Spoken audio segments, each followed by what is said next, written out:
दोस्तों नमस्कार। दोस्तों आज हम बात करेंगे बिहार में चल रहे वोटर अधिकार यात्रा की। हम सभी जानते हैं कि लोकसभा में विपक्ष के नेता और कांग्रेस पार्टी के राहुल गांधी इस समय बिहार में अपने सहयोगी दलों के साथ मिलकर वोटर अधिकार यात्रा निकाल रहे हैं। कल इस वोटर अधिकार यात्रा का समापन हो जाएगा जो कि पटना में होगा। तो मीडिया इसे कांग्रेस के पुनरुत्थान की यात्रा कह रहा है, वहीं भाजपा और एनडीए इसे सिर्फ एक राजनीतिक ड्रामा बता रहे हैं। तो बड़ा सवाल यही है कि क्या यह यात्रा बिहार की राजनीति की दिशा को बदल पाएगी। दोस्तों पिछले 17 अगस्त से यह यात्रा प्रारंभ हुई थी और करीब 1300 किलोमीटर की यात्रा पूरी करने के बाद ये यात्रा कल पटना में इसका समापन होगा। यात्रा में 25 जिले और 110 विधानसभा क्षेत्र कवर किए गए। इसमें एक नारा दिया गया, वोट चोर गद्दी छोड़। हिंदुस्तान इनकी सच्चाई को समझेगा, सुनेगा और फिर हिंदुस्तान अपनी मन की बात नरेंद्र मोदी को बताएगा। भाई और बहनों, आपने बिहार में इस यात्रा को इतनी शक्ति दी, मैं बता रहा हूं, इतनी शक्ति, इतनी एनर्जी आपने इस यात्रा में डाली कि ये जो शब्द है वोट चोर, वोट चोर, ये आपने यहां से पूरे हिंदुस्तान में फैला दिया है। बिहार के 6 साल के बच्चे आते हैं, मेरे कान में कहते हैं, हम नरेंद्र मोदी को वोट चोरी नहीं करने देंगे, हम नरेंद्र मोदी को वोट चोरी नहीं करने देंगे। 6 साल के बच्चे कहते हैं Narendra Modi, Narendra Modi, Narendra Modi, vote vote vote vote चोर, वोट चोर, वोट चोर, वोट चोर। राहुल गांधी इस यात्रा में किसानों से मिले, मंदिरों में गए, लोगों के घरों तक पहुंचे और गांव-गांव जाकर जनता से उन्होंने सीधा संवाद किया और उनकी परेशानियों को जाना। यह यात्रा जब अपने समापन की ओर अग्रसर है तो यह हमें आकलन करना चाहिए कि इस यात्रा से किसको क्या मिला। मीडिया रिपोर्ट्स की माने तो टाइम्स ऑफ इंडिया की रिपोर्ट कहती है कि इस यात्रा से कांग्रेस कार्यकर्ताओं का मनोबल ऊंचा हुआ है, राहुल की छवि जन नेता जैसी बनी है। वहीं अगर दूसरे मीडिया का लें तो नवभारत टाइम्स ये लिखता है कि यह यात्रा कांग्रेस को आरजेडी की बी टीम वाली छवि से निकालकर एक स्वतंत्र ताकत बना रही है। मतलब जो कांग्रेस अभी तक बिहार में बी टीम के रूप में आरजेडी के काम करती थी, अब वो बिहार में उसकी लोकप्रियता बढ़ी है और वो बड़े भाई के रूप में वहां पे आगे है। लोकप्रियता का ग्राफ राहुल के पक्ष में जा रहा है, यह आप सभी देख रहे हैं। ऐसे ही इंडियन एक्सप्रेस का कहना है कि यह यात्रा सिर्फ वोटर अधिकार की बात नहीं बल्कि अधिकार प्लस विकास की राजनीति बनाने का प्रयास है। टाइम्स ऑफ इंडिया कहता है, रोड शो और रैलियों ने कांग्रेस को नई ऊर्जा दी है, कार्यकर्ता अब खुद को प्रासंगिक मांगने लगे हैं। मतलब जो कांग्रेस के कार्यकर्ता अपने को ये सोच रहे थे कि हम बहुत कमजोर हैं बिहार में, वो अब अपने आप को बिहार में बहुत मजबूत पा रहे हैं। दोस्तों अगर पार्टियों के नेताओं का बयान देखें तो सुरजेवाला के बयान को मीडिया ने खूब जगह दी।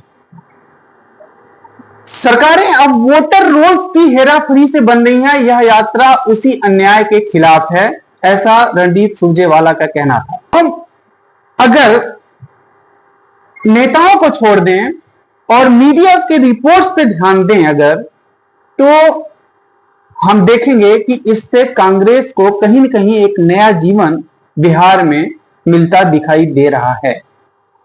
इस यात्रा में कई नेता शामिल हुए, जिसमें प्रियंका गांधी भी शामिल हुई और प्रियंका गांधी ने कहा कि मोदी जी जो पहले यहां पे भैंस चोरी की बात करते थे, अब वो बिहार में वोट चोरी कर रहे हैं। भारत टाइम्स ने लिखा कांग्रेस अब महागठबंधन में बैकफुट पर नहीं बल्कि बराबरी की हिस्सेदारी दिखाना चाहती है। मतलब पहले जो कांग्रेस आरजेडी को बड़ा भाई बिहार में मानती थी, अब वो खुद को बड़े भाई के रूप में बिहार में देख रही है। दोस्तों, महाराष्ट्र की एक पत्रिका पेपर है मराठी ट्रिब्यून और उसके साथ ही इकोनॉमिक्स टाइम्स, दोनों लिखते हैं कि राहुल गांधी ने कहा यह क्रांति बिहार से शुरू हुई है और पूरे देश में फैलेगी। मतलब कुछ मीडिया कवरेज में यह देखने को मिला कि यह यात्रा न सिर्फ बिहार तक सीमित रहेगी बल्कि यह यात्रा और आगे पूरे देश में जाएगी। इस यात्रा का असर पूरे देश में पड़ने वाला है, दिखाई देने वाला है। मतलब वोट चोरी का जो ये आरंभ उसका राहुल गांधी ने बिहार में किया, ये केवल बिहार तक सीमित नहीं रहने वाला है। दोस्तों, अगर भाजपा के नेताओं की बात करें तो वहां उनके उप मुख्यमंत्री सम्राट चौधरी कहते हैं कि राहुल भारत की संस्कृति से अनजान हैं, उन्हें बस इटालियन परंपराएं आती हैं। दोस्तों, एनडीए ने इस यात्रा को राजनीतिक ड्रामा करार देने का अपना पूरा प्रयास किया, लेकिन एनडीए के नेताओं ने एसआईआर और वोट चोरी पर बात नहीं की। भाजपा नेताओं ने आरोप लगाया कि राहुल गांधी मोदी जी के खिलाफ अपमानजनक भाषा का इस्तेमाल कर रहे हैं। टाइम्स ऑफ इंडिया की रिपोर्ट के मुताबिक कई जिलों में भाजपा ने इसके विरोध में प्रदर्शन भी किए हैं। दोस्तों, अगर हम इस पिछले 13-14 दिन के घटनाक्रम को देखें तो हम पाएंगे कि एनडीए और भाजपा राहुल गांधी के आरोपों से अपना बचाव करते हुए दिखाई दी। दोस्तों, अगर इसमें बिहार के लोगों की सहभागिता को बात करें तो इस यात्रा को जनता ने भारी समर्थन दिया। बिहार में खासकर युवाओं और किसानों में ज्यादा उत्साह देखने को मिला। टाइम्स ऑफ इंडिया लिखता है, पटना में कांग्रेस कार्यालय पर हुआ हमला भाजपा की हताशा का संकेत है। जनता के बीच राहुल के पैदल चलने और नारों का असर दिखा, लेकिन भाजपा इसे लोकप्रियता का दिखावा बताती रही। आप देख रहे हैं कि मीडिया में काफी बातें निकल कर आ रही हैं जो ये बता रही हैं कि वोटर अधिकार यात्रा ने बिहार की राजनीति में काफी कुछ बदल दिया है।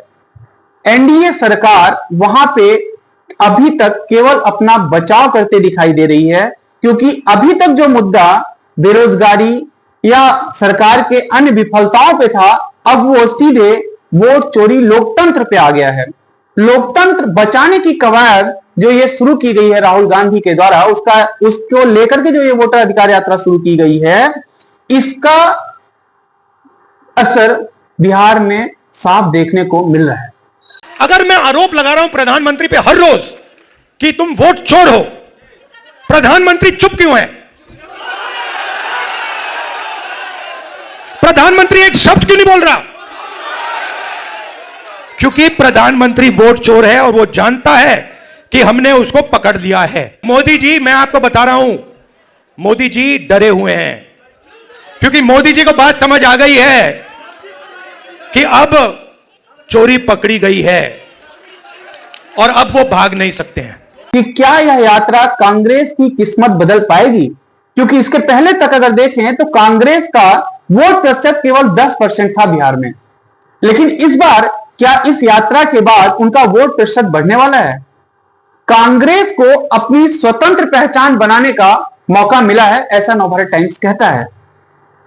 इसका मतलब है कि इस यात्रा से महागठबंधन कहीं न कहीं मजबूत हुआ है, क्योंकि उनके सहयोगी दल, उनके बड़े नेता इस यात्रा में शामिल हुए हैं और एक दूसरे के प्रति एकजुटता दिखाई दी है।